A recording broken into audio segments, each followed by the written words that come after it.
Happy Tuesday, Dolphins! Welcome to another week of fun learning time.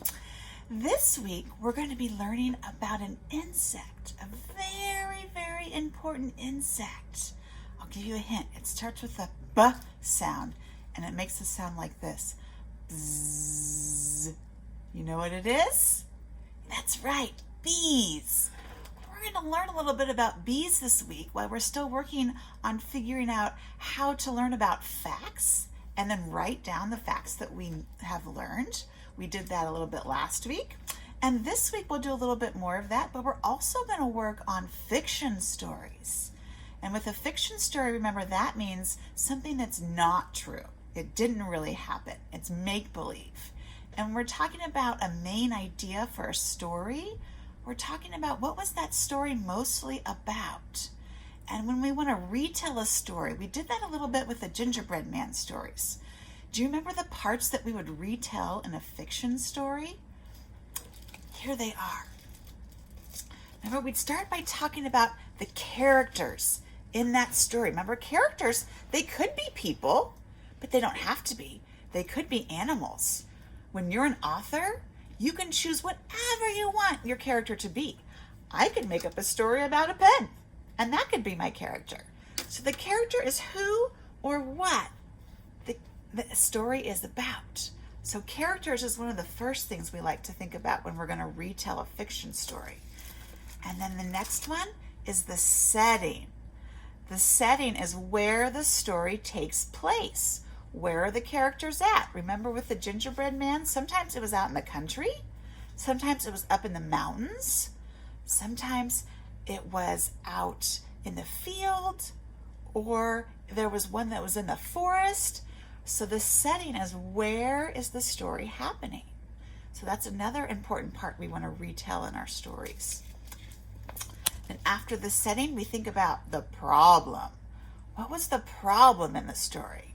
For the Gingerbread Man, the problem was usually that the gingerbread cookie ran away. And they wanted to eat him, so that was a problem because he ran away and then they couldn't eat him. So we're going to retell the problem of the story. And then the last part is the solution.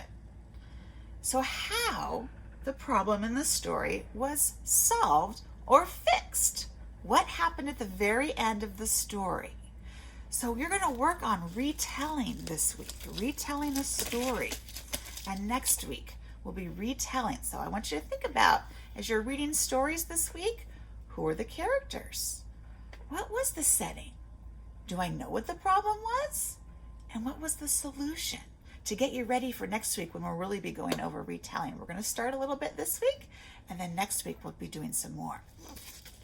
So I wanted to say how much I'm still enjoying listening to you read your stories in Kids A to Z when you record them and send them to me. I've seen that lots of you have been doing some stories in HeadSprout too. That's great. HeadSprout has some good learning activities for you to keep learning about being a better reader. So it's a great one. And don't forget about Lalilo. That was a game that we played in class that you also can play at home that will also help you become better readers.